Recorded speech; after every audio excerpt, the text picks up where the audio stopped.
Red book రాజ్యాంగం మొదలు red book రాజ్యాంగంలో ఎలా ఇబ్బందులు పెడుతున్నారో దగ్గర నుంచి చివరికి టీటీడీలో జరుగుతూ ఉన్న పరిస్థితులు, లడ్డు వ్యవహారం అయితేనేమి, పరకామణి వ్యవహారం అయితేనేమి,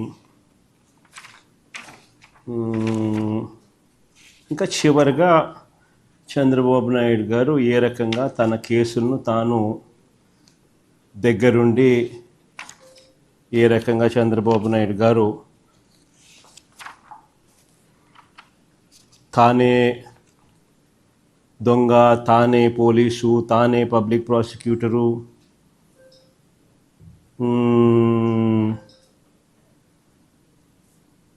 చివరికి తనదే గవర్నమెంటు, తానే అధికారుల మీద ప్రెజర్ పెట్టడము, తర్వాత తన మీద ఉన్న కేసులు తానే కోర్టులో పిటిషన్ ఎలా వేయించుకొని విత్డ్రా చేసుకుంటా ఉన్నారు. ఇది బెయిల్ వయలేషన్స్ కాదా అన్న కాడికి అన్న వివరాలతో చివరిగా ఫైనల్గా కంక్లూజన్స్లోకి పోతాం. సో ఇవి by and large agenda items. సుదీర్ఘంగానే ఉంటుంది, బట్ ప్రతి అంశం కూడా రాష్ట్ర ప్రజలకు తెలియాల్సిన అవసరం ఉన్న అంశాలే. నాణ్యానికి ఇటువైపున వర్షను ప్రజలందరికీ కూడా తెలుసుకోవాల్సిన అంశాలు. సో మొట్టమొదటిగా రైతుల సమస్యల దగ్గర నుంచి మొదలు పెడదాం. నిజంగా ఈరోజు రాష్ట్రంలో వ్యవసాయం ఎలా ఉంది, రైతుల పరిస్థితి ఎలా ఉంది అన్నది నిజంగా చూస్తే రాష్ట్రంలో పాలన సేవ్ ఆంధ్రప్రదేశ్, సేవ్ ఆంధ్ర అన్న పరిస్థితి మాదిరిగానే ఆంధ్ర రాష్ట్రంలో పాలన సాగుతూ ఉంది.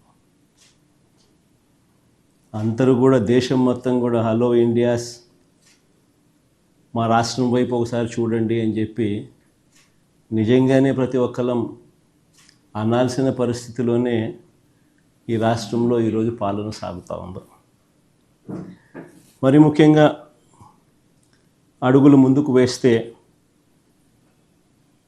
వ్యవసాయం అన్నది 62% జనాభా దాని మీద ఆధారపడి ఉన్న సెక్టర్.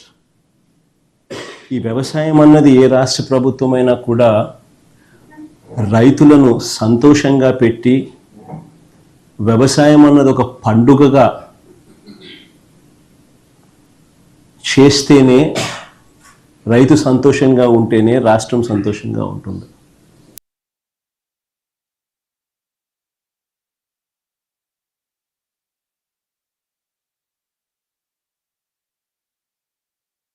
మా హయాంలో పండుగగా ఉన్న వ్యవసాయం చంద్రబాబు నాయుడు గారి హయాంలోకి వచ్చేసరికి అది దండుగలా మార్చిన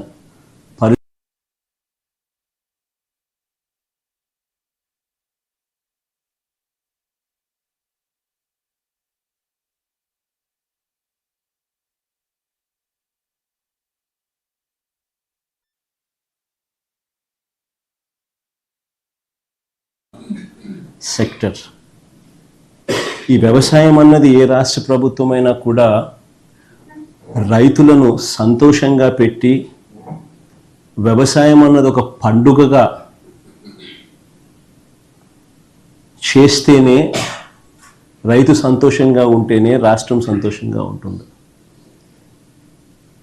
రైతు కూలీ సంతోషంగా లేకపోతే రాష్ట్రం ఎప్పుడూ కూడా ఎదగదు, వెనకడుగు వేయాల్సింది. మా హయాంలో పండుగగా ఉన్న వ్యవసాయం చంద్రబాబు నాయుడు గారి హయాంలోకి వచ్చేసరికి అది దండుగలా మార్చిన పరిస్థితుల మధ్య ఈరోజు రాష్ట్రంలో వ్యవసాయం కొనసాగుతూ ఉంది. మొన్న ఈ మధ్యకాలంలోనే మనమంతా కూడా మోంతా తుఫాను ఇంకా మన మనసుల్లో నుంచి ఇంకా చెరిగి